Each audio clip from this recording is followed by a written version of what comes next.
Vamos ya al otro tema. El viernes pasado, Naciones Unidas calculó que 7,000 migrantes siguen su camino hacia Estados Unidos, donde la administración Trump ya ordenó un operativo militar para impedirles el paso. Otras 2 caravanas más también siguen ese camino. ¿Está México paralizado frente a este problema? Veamos el contexto. La caravana de migrantes que busca llegar a Estados Unidos se quedará varada en territorio mexicano una vez que llegue a la frontera. Este 29 de octubre, 5,200 soldados fueron enviados a la frontera con México, además de 1,000 agentes del Servicio de Seguridad Fronteriza para evitar que la caravana migrante entre a su territorio. Autoridades migratorias esperan que los migrantes queden varados en territorio mexicano y desde ahí tramiten su petición de asilo, que en promedio tarda 2 años. Hasta el momento, ni la administración de Enrique Peña Nieto ni los gobiernos de los estados fronterizos han informado si preparan algún programa de acogida para los migrantes en tránsito.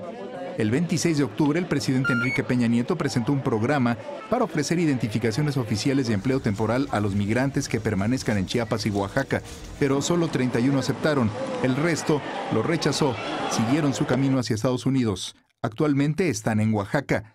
Una segunda caravana, integrada por al menos 1,800 personas, se encuentra en Tapachula, Chiapas. Aunque el gobierno mexicano reforzó la seguridad en la frontera con Guatemala, los migrantes cruzaron por el río Suchiate. Este domingo, una tercera caravana salió de El Salvador y se encuentra en Guatemala. La Agencia de la ONU para los Refugiados ha recomendado alojar a los migrantes, aunque los gobiernos de los estados fronterizos han dicho que los recibirán en los albergues. Estos ya se encuentran saturados, según organizaciones civiles. Al menos 4,000 migrantes han abandonado la caravana y regresado a su país, según las autoridades hondureñas, pero 7,000 siguen en caravana hacia el norte del país, según Naciones Unidas. Punto y contrapunto.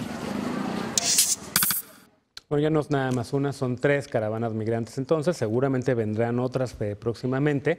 ¿Qué tiene que hacer el gobierno de México? Los días que le quedan, en lugar de estar construyendo todavía el aeropuerto que ya no va, pues debería hacer mejor algo al respecto de esto, ¿no? Yo vi unas imágenes que no puedo todavía saber si era realmente un helicóptero del gobierno mexicano o de la Policía Federal o de un estado o local en el río, precisamente sobre el río, tratando de detener el avance de inmigrantes centroamericanos, lo cual me pareció una imagen inaceptable. ¿Qué tendría que hacer el gobierno mexicano en estas últimas semanas y qué tendría que hacer el próximo gobierno al respecto? Ya nombraron, por cierto, a los próximos titulares del Instituto Nacional de Migración y de la Comisión Mexicana de Ayuda a Refugiados, que van a estar en el gobierno de Andrés Manuel López Obrador, pero no han dicho nada de presupuesto todavía. Ya habíamos platicado en esta mesa, la Comar ha tenido un magrísimo presupuesto de 25 millones de pesos desde el año 2013, tiene miles de solicitudes rezagadas, no tiene capacidad para atender este tema. ¿Qué tendría que hacer, Esteban? ¿Qué tendría que ser el de Peña y el que sigue? El de Peña salir de este estasis que está ahorita, ¿no? O sea, el de Peña está trabado esperando a que llegue el 1 de diciembre y que alguien más se ocupe del problema. Ahorita lo que estamos viendo es que están haciendo más o menos lo que les pide Estados Unidos, pero tampoco mucho. También están intentando ayudar a los migrantes, o eso dijo Enrique Peña Nieto con su programa la semana pasada, pero tampoco mucho, ¿no? Está nadando, esperando a que llegue el 1 de diciembre, pero pues esta realmente pues sí es el principio de una crisis humanitaria, ¿no? Porque si estas caravanas vienen a México, van a venir más, obviamente, ¿no? Entonces pues hay que ayudarlos, no los podemos dejar ahí. Entonces claro que tendría que hacer algo. Andrés Manuel López Obrador, por su parte, también tendría que pronunciarse sobre este tema. Él ha dicho varias veces que ofrecerá trabajo, pero sí necesitamos como más posturas de su parte y de parte de Marcelo Ebrard, futuro secretario de Relaciones Exteriores, porque la verdad sí es algo que en la discusión del aeropuerto, en la discusión de otros miles de problemas que hay aquí, pues hemos dejado mucho de lado, ¿no? Se nos olvida que va casi más de semana y media con migrantes en el estado de Chiapas avanzando poco a poco hacia Estados Unidos en condiciones deplorables.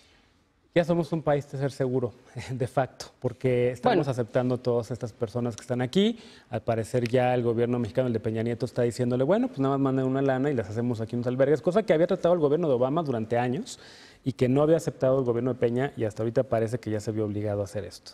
Bueno, yo creo que hay 3 cosas, ¿no? La primera es que el gobierno de México tiene que cumplir sus compromisos internacionales. México ha sido un actor fundamental en la negociación de los pactos migratorios, de los acuerdos migratorios a nivel internacional y por lo tanto tendría que honrar precisamente ese rol de liderazgo que ha tomado por el hecho de que nosotros también somos un país expulsor de migrantes hacia el norte y hemos sido tradicional e históricamente un país de refugio y de recepción de personas perseguidas y de migrantes que por necesidades económicas han decidido venir a México. Entonces, Entonces, el tema del cumplimiento de las obligaciones internacionales que tienen que ver con el asegurar el tránsito seguro de los migrantes, el generarles condiciones de subsistencia digna con un mínimo de acercamiento de servicios de salud, de alimentación, de procuración, sobre todo de acompañamiento para los infantes no acompañados. Hemos visto en las noticias que hay menores de edad no acompañados adentro de esa caravana migrante, y ofrecer posibilidades de retorno seguro a quien quiera y demande el retorno seguro, de permanencia en el Estado mexicano para quien considere que este es el mejor destino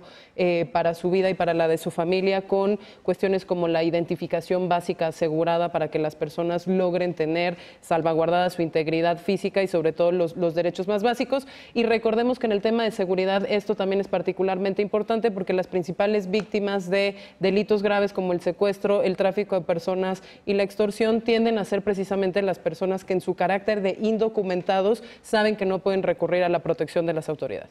Estefanía, el próximo gobierno, sobre todo, ¿qué tendría que hacer? Bueno, yo creo que voy a volver a poner el tema sobre la mesa. Creo que esto que estamos viendo es un reflejo del neoliberalismo, como siempre. Creo que la pobreza que se ha generado en estos países, como en el nuestro también, pues genera mucha migración y sobre todo la desesperanza que se está viviendo. Y violencia. Y la violencia. Creo que Andrés Manuel ha sido muy claro en este tema, pero también todo este proyecto económico y este proyecto de Cuarta Transformación viene con, vamos a hacer un desarrollo no solo para México, pero un desarrollo regional.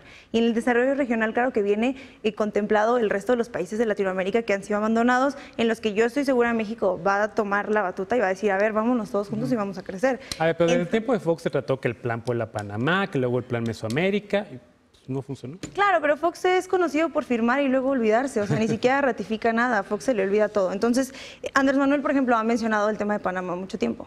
Y él cree que hay que recuperar un documento como ese y a ver, vamos a darle forma y vamos a actualizarlo y vamos a seguir la línea que es México tiene que ser un país que impulse al resto de Latinoamérica. Además, también creo que pues también nos dimos cuenta de que Trump no necesita construir el muro, si el muro somos nosotros. Sí. Entonces también por ese lado creo que eso va a cambiar. Sebastián. A ver, sobre todo, a ver, pensando en el tema de que estamos en momentos de austeridad republicana, que van a hacer recortes por todos lados, y de repente, pues sí, podemos decir, bueno, que es una estrategia regional de desarrollo para Centroamérica, pero ¿cuánto le va a poner México si no tenemos dinero? Creo que a ver, sí tiene que ver. A ver, primero, en términos políticos, estas 3 semanas, creo que el tema, sobre todo en Estados Unidos, va a estar con pincitas. Estamos viendo mucho performance de Trump de cara a las elecciones.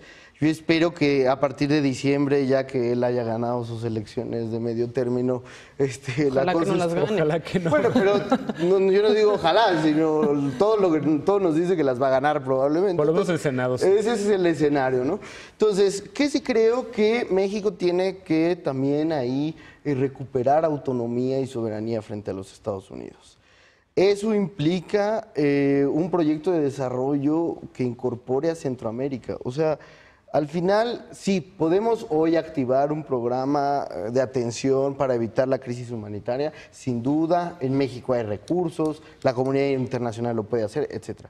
Pero el problema solo se soluciona con una estrategia de desarrollo para Centroamérica, para que los países centroamericanos y México mismo seamos capaces de retener a nuestra población. Claro. Si no, nunca se nos va a acabar el conflicto. Esto lo tenemos que entender. Y creo que esa debe ser una de las prioridades de la agenda entre México y Estados Unidos del próximo gobierno. Le tienen que poner la lana para el desarrollo en Centroamérica, los Estados Unidos. México puede cooperar de muchas otras formas, que no solo sea con dinero en efectivo propiamente, capacidad técnica. Ahí está la Mexir, ¿no? Sí, algo.